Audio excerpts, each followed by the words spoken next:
सोरनिबा मोजांनि थाखाय जोङो बेबादि डिसिशनफोरखौ लाब्रबनाया बे जोंनि मानसिनि बेरेखा लानाय डिसिशन एबा थांखि होननानै जोङो बुंथारनांगोन। मोनसे स्ट्रं सिक्स शिड्युल मोननायखाय गोबाङा खर' सानानै दङ, हिंसा जायो, बेवहाय जि गोसो बेखौनो खालामनो नागिरो। खिन्थु जोंनि खुंथायाव थानाय मानसिफ्रा जुदि गोख्रोंब्ला जों बेखौ हमथानो हायो। संबिजित बेरेखा संबिजिताव लिरनाय दंखायो जे सिक्स शिड्युलनि सिङाव थानाय हानि सायाव आसाम सोरखारहा स्टेट गभर्नमेन्टहा मोनथाय बे फिसा मेलखौ दैदेनलांनाय मानगोनां आफादगिरि आसलते जों मिटिं जिरायनो होननानै फैखायाखै बेवहाय। जोंनि रायजो राजाया दुखुआव दङ, मोनसे गिदिर जेंनायाव गोलैनानै दङ, बेनिखाय जोङो खौरां लानो होननानैसो फैदों। आं निमाहासो बिग्रोनो नागिरो, खारन जों गोबाव सम नोंथांमोननि सेराव फैनो हायाखै, थाबै जोङो नुजाथिफैनो हायाखै। आं बे जाफुनाय समाव आं इण्डियायावबो गैयामोन। आं 12 दिनसो इण्डियानि बाहेराव प्रग्रामाव थांदोंमोन। फैनानै मोननैसो जोंहा थिग जाखानाय हाबाफारिफोर दङमोन, बेनि थाखाय समजों सम नुजाथिफैनो हायाखसै। बेनिखाय नोंथांमोननि सेराव आं गंग्लायै निमाहा बियो। जों दिनै specially alternative party of Bodoland होननानै गोदानै दाजानाय पार्टीनिफ्राय आरो बर' वुमेन जास्टिस फराम होननाय जोंनि जा आइजो आफाद, बे मोननैनिफ्राय जानानै नोंथांमोननि बे जायगायावहाय खौरां लानो फैदों। जों गोबां बायदिसिना मिडियाफ्रावहाय नुखाबाय, टिभियाव नुदों, ससियेल मिडियायाव नुदों, वाट्सएप ग्रुपफ्राव नुदों, मा जागासिनो दोङो, बोरै मा जानो थांबाय, आरो दिनै फैनानै नोंथांमोननि गामब्रानिफ्रायबो जोङो खोथाखौ मिन्थिबाय। थारैनो दुखुनांथाव जादों, बेयो दुखुनांथाव। आरो जोङो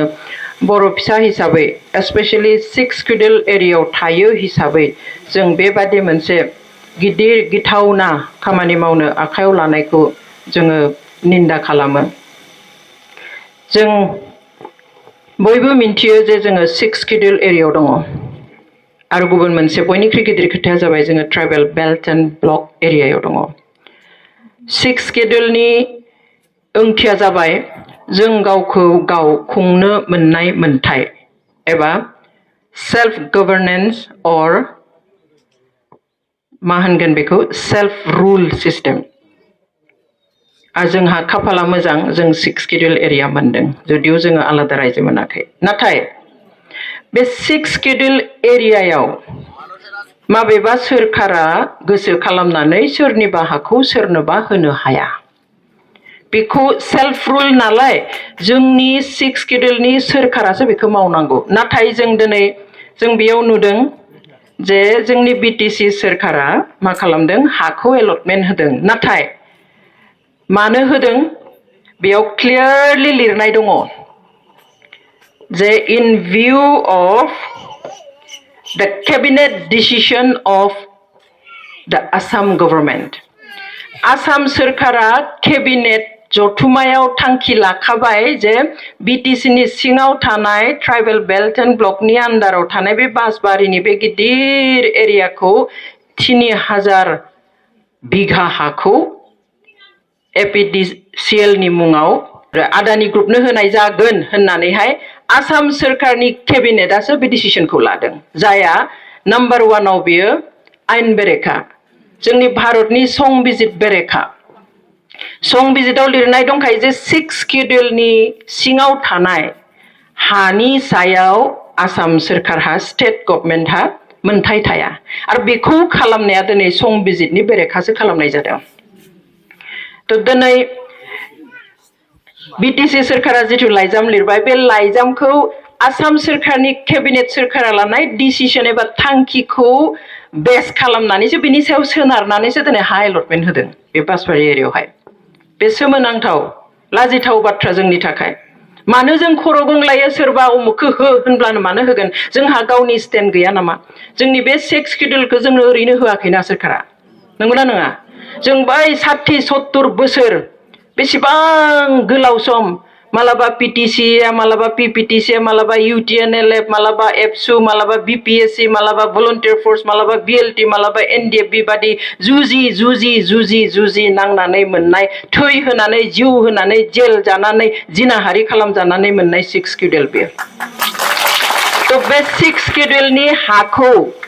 आं बुंनाय खोथा नङा सोरबा बुंनाय खोथा नङा भारतनि जितु संबिजित दङ बे संबिजितावनो लिरनाय दङ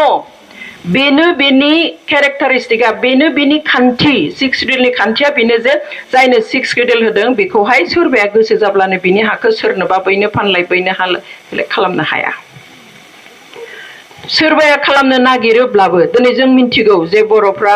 मोनसे स्ट्रं 6 शिड्यूल मोननायखाय गोबाङा खर' सानानै दङ हिंसा जायो बेवहाय जि गोसो बेखौनो खालामनो नागिरो खिन्थु जोंनि खुंथायाव थानाय मानसिफ्रा जुदि गोख्रोंब्ला जों बेखौ हमथानो हायो दिनै बिनि सोलाय जोंनि मानसिफोरखौ फुस्लायगासिनोसो नोंसोर अमुक जागोन थुमुक जागोन आरो गुबुन मोनसे बे कन्स्टिटिउशनेल खोथाया जाबाय मा जे Assam land and land revenue act 1886 ब्रिटिशनि दिनावनो मोनसे नियम बानायखानाय जे बे एक्टनि मतेब्ला ट्राइबेल बेल्ट एंड ब्लकआव थानाय हाफोरखौ गुबुनारि मानसिनो होनो हाया खालि ट्राइबेलफोरनो आरो बे ट्राइबेल एरियायाव थानाय प्रोटेक्टेड क्लासनि मानसिफोरनोल'सो होनो हायो दा दिनै एपिडिसिएलआ दिनै आदानि ग्रुपआ बिसोरथ' ट्राइबेल मानसि नङा तो माब्रै होनो हाखो बेबो कन्स्टिटिउशन बेरेखा बे लैंड रेवेन्यू एक्ट चैप्टार 10 बेनि मथेब्लाबो बियो संबिजितनि बेरेखाखा अब्ला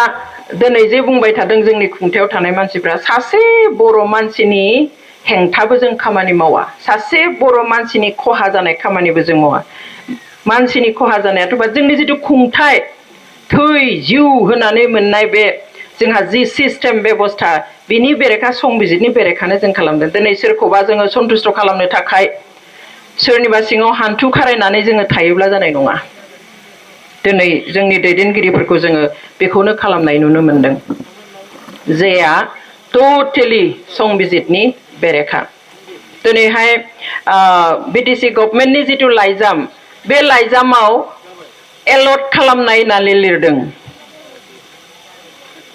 एपिडिसिएलनो हा एलट खालामनाय आरो एपिडिसिएलआ बेखौ सोरनो होगोन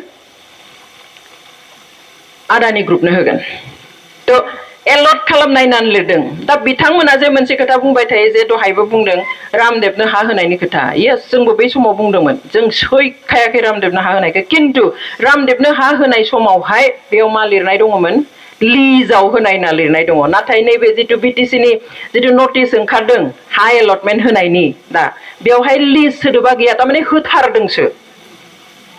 होथारस्राबाय बिदिब्ला लिज सोदोबा बहा थांगोन लिजावथ' होआखै लिजाव होयोब्ला 10 बोसोरनि लिजाव होनो हागौ 15 बोसोरनि लिजाव होनो हागौ आरो बे लिजनि पिरियडा जोबब्ला जों हाखौ मोनफिनगोन नाथाय बेयावहाय जितु नटिस होदों एप्रुभेल लेटार जितु होदों बेयावहाय लिज होननाय सोदोबबो गैया अब्ला बे बेसेबां गिथाव जोंनि एसेबां खस्थ' खालामनानै मोननाय बे हाखौ जाय हानि बिगोमा जों दिनै जों बेयाव मा जानो थांदों होखारजानानै न' बां गैयै हा गैयै जानो थांदों न'आल' थाबाथ' जायाना जोंनोथ' आबाद मावनो थाखाय बारि नांगोन माइ गायनो थाखाय जोंनो दुब्लि फोथार नांगोन न'आल' थाब्लाथ' जाया न'खौल' जों लुनानै थाबाय सोर जाहोगोन जोंखौ माबादि थांनानै नांगोन माबादि फिसा फिसौ फेदेरगोन जों बेनिखाय खोथाया जोबोद गिथावना गुबुन मोनसे बाथ्राया जाबाय especially tribal belt and block area आरो 6 शिड्यूलफ्राव सोरबाया जुदि बिदि इंडस्ट्री आरो कम्पानिनि थाखाय हा लानो नागिरोब्ला आनखि सोरखाराबो माबा खामानियाव बाहायनो नागिरोब्ला बे ओनसोलनि थागिबि फिसाफोर एबा ट्राइबेलफोरजों सिगां रायज्लायग्रोनांगौ प्रायर कनसेन्ट होननानै बुङो प्रायर कनसेन्ट लाग्रोनो नांगौ दिनै इउनाइटेड नेशंस राष्ट्र संघआवबो बुहुमनि थागिबि फिसाफोरनि हानि सायाव ओरैबादि गोरा नियम मोनथाय फोसावनानै दोनदों जे ट्राइबेलफोरनि एबा इन्डिजिनियासफोरनि एबा थागिबि फिसाफोरनि जायगायाव जुदि आनखि आर्मि दोनफैनो मोनसे जायगा थिक खालामोब्लाबो बै रायजोफोरनि मा लाग्रोनांगौ जायो पारमिशन एबा कनसेन्ट लाग्रोनांगौ होनना लिरनाय दङ सोरबा माबा इन्डास्ट्रि फसंनोब्ला माबा खामानि मावहैनोबा गभर्नमेन्टआ माबा मोनसे इनस्टिट्यूशन फसंनोब्ला बे जायगानि सासनगिरि बे जायगानि गासैबो संगठनफोरजों बे जायगानि रायजो राजाजों सावरायग्रोनांगौ मोजां जागोन गाज्रि जागोन बेखौ खिन्थाग्रोनांगोन बिनि उनावसो बे रायजोफ्रा होगोन होनब्ला अब्लासो लानो हायो नाथाय जोंनियावथ' दिनै गारि लारि लारि लारि फैखांबासो नुबाय मिथिबाय नङा होमबा बिनि सिगाङावथ' मिन्थियाखै आरो दिनै मोनसे गिदिर पावार प्लान्ट जागोन बेयाव थ' बेबायदि मोनसे पावार प्लान्ट एरियानि बेसे गोजानसिम मानसि थानो हाया बेफोरखौ स्टाडि खालामदों नामा बेथ' एडभान्टेज आसाम बे फेब्रुवारिनि 25-26 जानाय बे एडभान्टेज आसामनिसो फिथाइ बेयो बे एडभान्टेज आसामावहाय बे फैबाय फैनानैहाय जोंनो हा नांगौ जों ओरैबादि माबा खालामगोन इन्डास्ट्रि बसायगोन ओरै खालामगोन थोरै खालामगोन ना हा नागिरबाय दिनै आसामाव गुबुन जायगायाव बेबायदि गिदिर हा गैया बिटिसि आव नुहुरबाय जे बेयावनो होगोन थ' बेथ' जानो हाया दिनै हरखाब इसिबां गिदिर मोनसे प्रजेक्ट गायसननो नागिरदों जों मिन्थिनायाव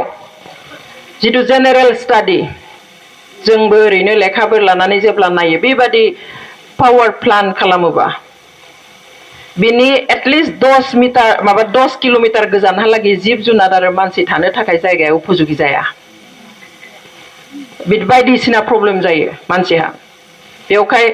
बे जेराव बे प्रजेक्टखौ गायसनगोन बे प्रजेक्टनि 10 किल'मिटार गोजानसिम सोरगिदिं बेयाव जिब जुनार बा मानसि थानो हाया बेखिनि जायगाखौबो खालि खालामनोसो नांगौ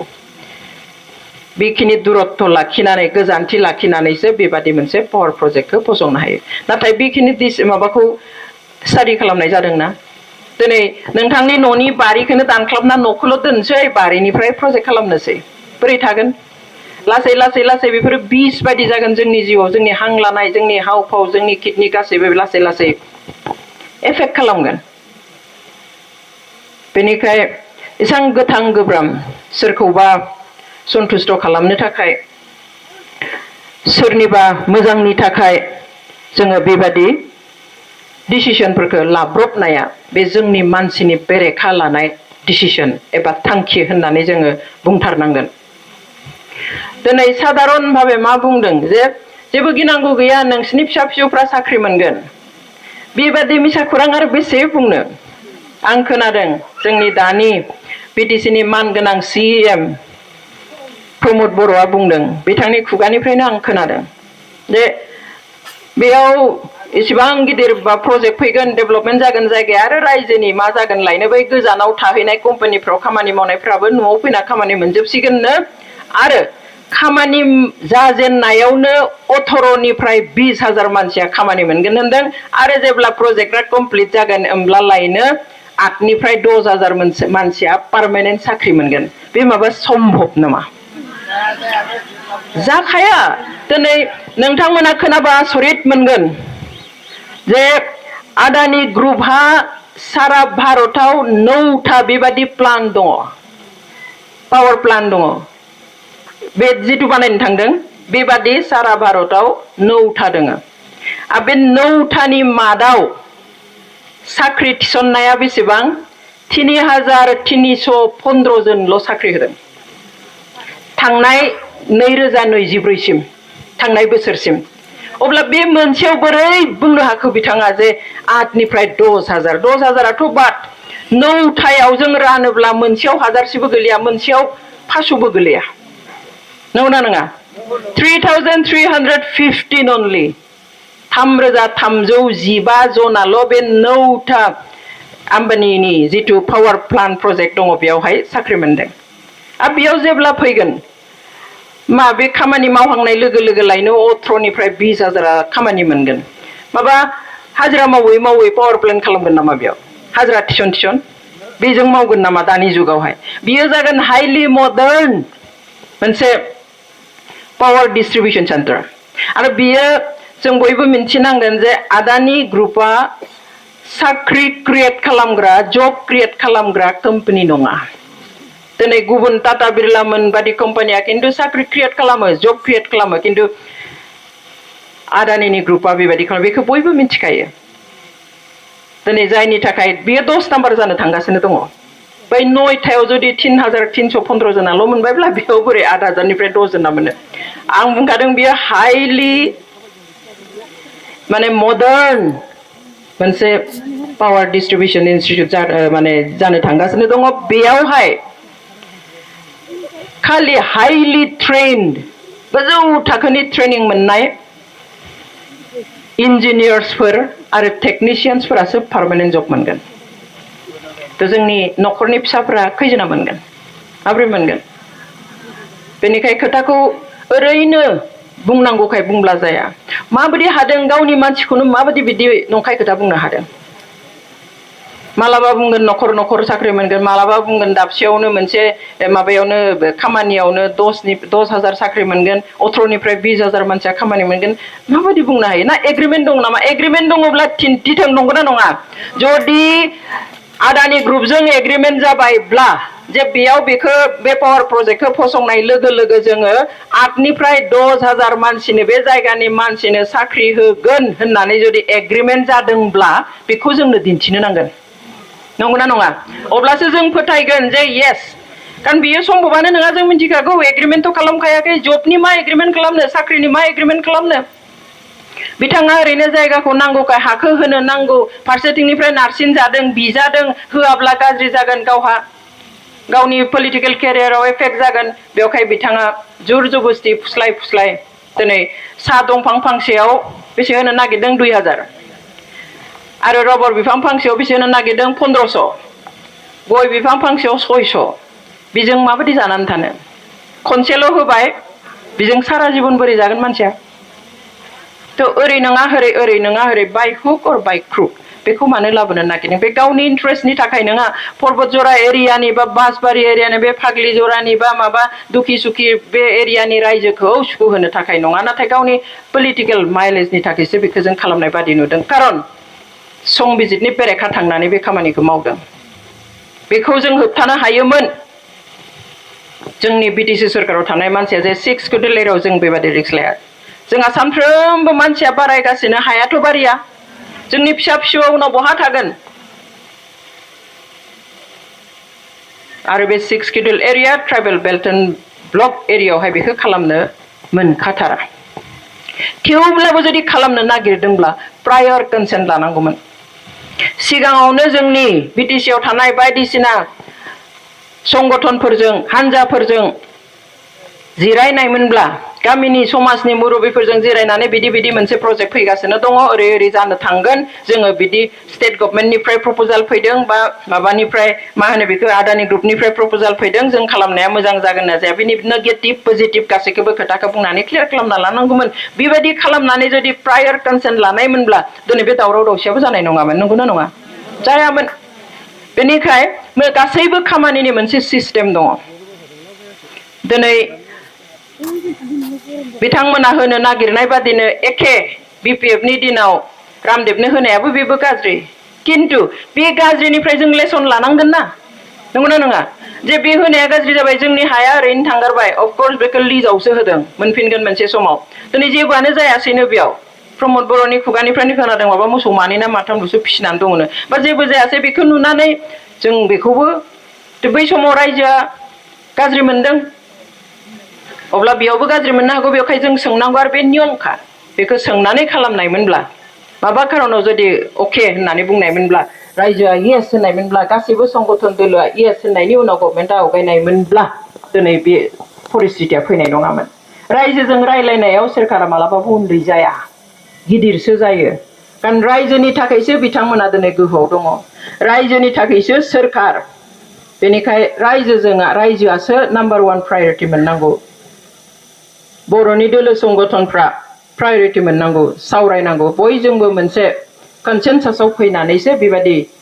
जाय जिनिसखौ माने एक्सेप्ट खालामथावा बादि बेफोरखौहाय सावरायग्रोथारनानैसो जोङो खामानियाव आवगायनो नांगौ बेनिखाय दिनै जि जादों बे नाजावथाव नङा केस होनो थाखाय हाइकर्टआव केस होनो थाखाय सावरायगासिनो जों आयेननि लामाबो लानो हायो आरो जेब्लासिम केसा सोलिगोन अब्लासिम बे खामानिया जाथ'नाय नङा नेनो बाध्य जागोन जों जौगानायखौ जोंबो नाङा होना जौगानायखौ नांगौ किन्तु बे जौगानायनि सोलाय जुदि जों बांसिनानो जुदि सेक्रिफाइस खालामनांगौ जायोब्ला जोंनि हाखौ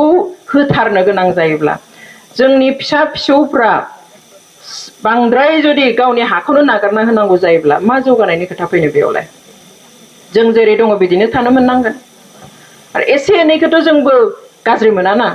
किन्तु एफाग्राबखौथ' आरो कनस्टिटिउसनखौनो सिफायलायनानै बारगा जालायलायनानै जुदि खालामो दिनै स्टेट गभर्नमेन्टआ जेराव थांखि लानो हाया बिसोरनो लानानै खालामहरबा जोंथ' बेखौ होबथानो हायोमोन आं मिन्थिबाय बेयावहाय जे बेयावहाय भारत स्वाधीन जानायनि उननि गिबि इलेक्सन 1956 नि 1956 मायथाइनि गिबि जेब्ला बिसायख'थि जानाय भारत हादरनि गणतान्त्रिक भारत हादरनि बेयावनो बिथांमोननि बिफामोननि नामा उथिखाबाय बिथांमोना भट होनो मोनदोंब्ला बेसे बोसोर जाखो बेयाव थानाया अब्ला बे मानसिफोरनि हा हुखौ दिनै लानानै न'खौल' दोननानै उसुंनिफ्राय सिथ्लानिफ्राय जुदि जोङो आदानिनो होयोब्ला बोरै जानो बेवहाय इसेबां गोदोनिफ्राय थानाय बेवहाय रायजो जानानै थानाय बर'नि मोनफ्रोमबो आन्दलनाव सुखु दुखु फैफानानै समानहै खस्थ' खालामनानै मोननाय बे हायाव गावनि जुदि मोन्थाय थायाब्ला बयबो दुखु मोनखागोन बेवहाय बे समाव नोंथांमोननि बे दुखुनि बाहागो लानो जों बेयाव फैदों जों नोंथांमोनजों दङ जोङो नाजागोन जों बिटिसि सोरखारनो जोङो मेम'रेन्डाम होगोन जोंनि एपिबि पार्टिनिफ्राय जाहाथे बेनि सायाव सानफिनो आरो नोंथांमोना जिखिनि स्टेन्ड लानानै दङ जों बेखौ बाख्नायो नोंथांमोननो जोङो खोथाल'सो बुंनो हायो नोंथांमोननि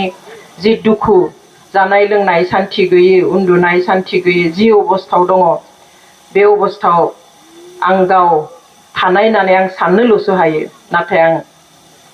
नोंथांमोननि बे जिखिनि माने बिखा खामलावनाय जादों बेखिनिखौ हयथ' आंबो हमदांनो हानाय नङा थेवब्लाबो नोंथांमोना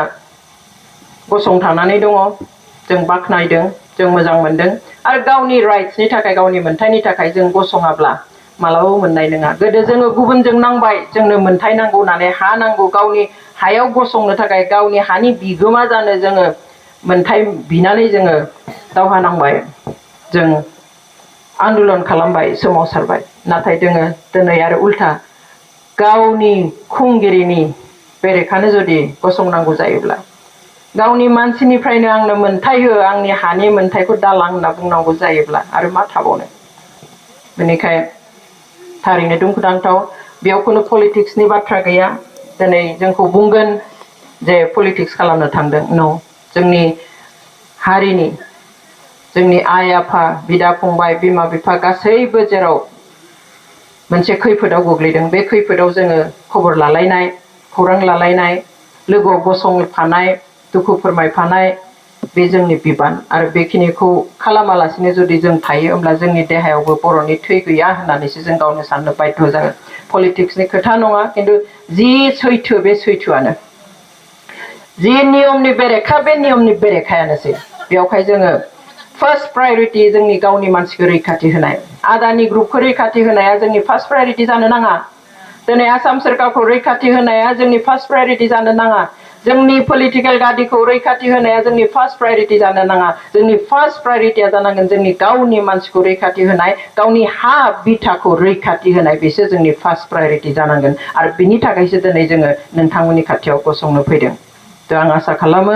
नोंथांमोना गोसो बायनो नाङा दिनैसिम गसंनानै दङ आरो मा गोबां माबा नेमखान्थिफोर दङ जाय नेमखान्थिनि गेजेरजों जोङो गुबुन गुबुन लामाजोंबो थांनो हायो बेवहाय आं कमिटिजों रायलायनायाव बेखौ मोनदों जे बिथांमोना अलरेडि गुवाहाटियाव थांनानै सावरायदों लिगेल एडभाइस लानो हागोन आरो बे लिगेल एडभाइस मथे जोङो बेखौहाय कर्टहालागै लांनो हागोन आरो जों आसा खालामो कर्टआव जुदि लांनाय जायोब्ला कर्टआ मोनसे मोजां बिसार होगोन होननानै जोबनायाव नोंथांमोनखौ बयखौबो साबायखर बावबाय दिनै बेयावहाय ज' जाथुमनानै नोंथांमोननि दुखु सुखुखौ फोरमायनायनि थाखाय आरो जोंनि हेफाजाबा नोंथांमोनजों अरायबो थागोन बेखौनो फोरमायनानै आं आंनि बिबुंथिखौ एसेयावनो फोजोबबाय गोजोन्थों